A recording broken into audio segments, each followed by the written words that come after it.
نحمده ونصلي على رسوله الكريم بسم الله الرحمن الرحيم صلاة وسلاما عليك يا سيدي يا سيدي يا رسول اللہ۔ محترم ناظرین کرام، سنن نسائی کے اندر اور سنن ابن ماجہ کے اندر یہ حدیث پاک موجود ہے۔ حضرت طلحہ بن عبید اللہ رضی اللہ تعالیٰ عنہ اس حدیث پاک کو روایت کرتے ہیں۔ آپ فرماتے ہیں کہ نبی کریم صلی اللہ علیہ وسلم کی بارگاہ عالیہ میں دو شخص حاضر ہوئے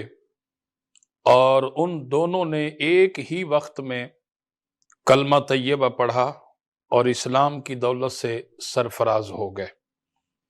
اور انہوں نے اپنی ایک نئی زندگی کا آغاز کیا۔ سرکار کا فرمان ہے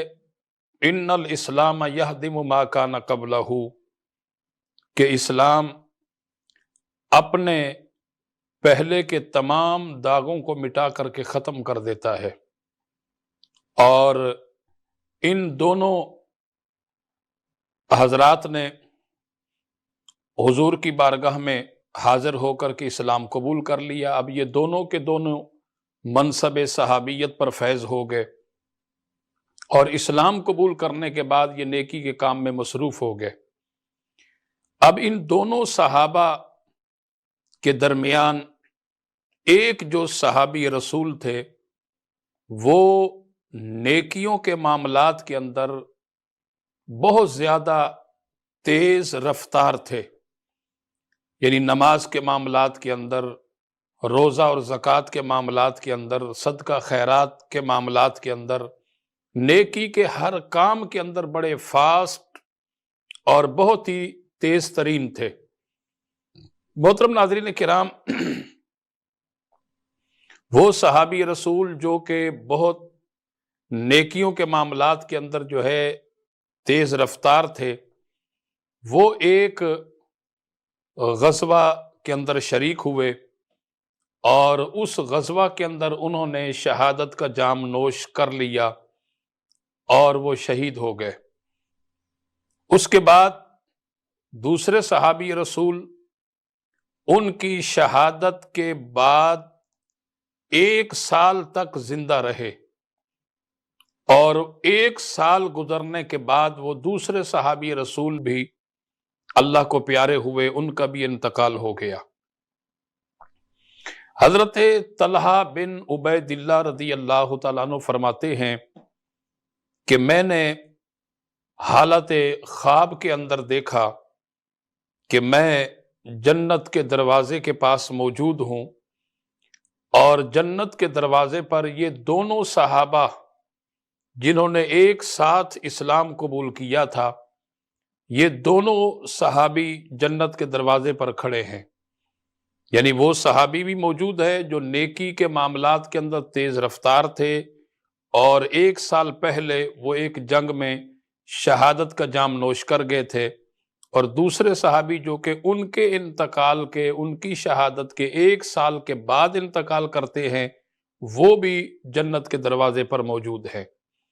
اب حضرت طلحہ فرماتے ہیں کہ اتنی دیر میں جنت کا کنٹرولر، جنت کا فرشتہ، اب وہ جنت سے باہر آتا ہے، اور باہر آن کر کے اس نے اس صحابی رسول کو جنت میں آنے کی دعوت دی جو کہ 1 سال کے بعد، وہ پہلے صحابی کی شہادت کے 1 سال کے بعد جو ہے وہ انہوں نے انتقال کیا تھا۔ ان کو جنت میں داخل ہونے کی اجازت دی، وہ جنت میں چلے گئے، اور ان کے بعد اس صحابی رسول کو دوسرے نمبر پر اجازت دی جنت میں داخل ہونے کی، جو کہ نیکیوں کے معاملات کے اندر کافی تیز رفتار تھے، اور انہوں نے جنگ کے اندر شہادت کا جام بھی نوش کیا تھا۔ اب وہ جنت کا فرشتہ حضرت طلحہ کہتے ہیں کہ پھر میری طرف جو ہے متوجہ ہوئے، مجھ سے کہا کہ آپ کا ابھی وقت نہیں ہوا،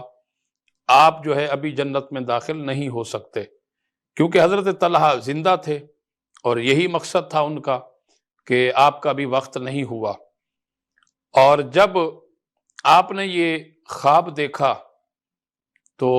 اس کے بعد آپ نے لوگوں کو یہ خواب بتانا شروع کیا اور لوگوں سے کہنے لگے کہ یہ بات سمجھ میں نہیں آتی کہ وہ صحابی رسول جو کہ نیکیوں کے معاملات کے اندر کافی تیز رفتار تھے اور اس کے ساتھ ساتھ وہ ایک جنگ میں شریک ہوئے، شہادت کا جام بھی نوش کیا، اور وہ صحابی رسول جو کہ نیکیوں کے معاملات کے اندر ان کے مقابلے میں وہ کافی پیچھے تھے اور انہوں نے شہادت کا جام بھی نوش نہیں کیا،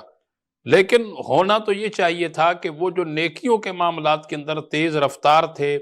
شہادت کا جام بھی نوش کیا، ان کو جنت میں پہلے جانا چاہیے تھا، لیکن ان کے بجائے وہ جو نیکیوں کے معاملات کے اندر ان سے پیچھے تھے، جنت کے فرشتے نے پہلے ان کو جنت میں داخل ہونے کی اجازت دی اور انہیں دعوت دی۔ تو یہ بات جو ہے وہ سمجھ میں نہیں آ رہی۔ چلتے چلتے یہ بات نبی کریم صلی اللہ علیہ وسلم کی بارگاہ تک پہنچ گئی، اور آقا کریم علیہ الصلوۃ والسلام کی بارگاہ میں جب یہ پہنچی تو سرکار صلی اللہ علیہ وسلم نے اس بات کو سن کر ارشاد فرمایا کہ یہ بات بالکل صحیح ہے اور یہ حقیقت ہے۔ اب جب حضور کی زبان سے یہ بات نکلی تو یقیناً اب وہ خواب نہ رہا بلکہ فرمان رسول بن گیا، اور آقا کریم علیہ الصلوۃ والسلام نے پھر صحابہ کرام کو ارشاد فرمایا کہ میرے غلاموں، اس میں تعجب کرنے کی کیا بات ہے؟ آپ یہ کہہ رہے ہو کہ وہ صحابی رسول جو نیکی کے معاملات کے اندر کافی تیز ترین تھے، شہادت کا جام بھی نوش کیا، انہیں پہلے جنت میں جانا چاہیے تھا، دوسرا صحابی جو نیکی کے معاملات میں ان سے پیچھے تھا، ان کو وہ پہلے کیوں چلے گئے؟ سرکار نے فرمایا کہ بات دراصل یہ ہے کہ وہ صحابی رسول تو پہلے انتقال کر گئے، ان کے انتقال کے 1 سال بعد تک یہ صحابی زندہ رہے اور انہوں نے اپنی زندگی میں ایک رمضان پا لیا، یعنی پہلے ان دونوں کے رمضان برابر تھے اور اب جو ہے وہ 1 سال پہلے انتقال کر گئے، اور ان کے انتقال کے بعد اس صحابی نے 1 سال رمضان المبارک کو پا لیا اور انہوں نے رمضان کے اندر جو ہے وہ عبادات کی، نیکیاں کی، تو لہٰذا یہ ان دونوں کے درمیان اس صحابی کا ایک رمضان زیادہ تھا، ایک رمضان کی نیکیاں زیادہ تھی، اسی کی وجہ سے اللہ رب العالمین نے اس صحابی کو یہ مقام عطا کیا کہ اس سے پہلے یہ جنت میں داخل ہو گئے، ان کو جنت میں داخل ہونے کی دعوت دی گئی۔ تو محترم ناظرین کرام، رمضان اتنی بڑی اللہ کی نعمت ہے، رمضان اتنی بڑی اللہ کی رحمت ہے، تو لہٰذا ہمیں ماہ رمضان المبارک میں زیادہ سے زیادہ نیکیاں کرنی ہیں۔ اللہ میرا و آپ کا حامی و ناصر ہو۔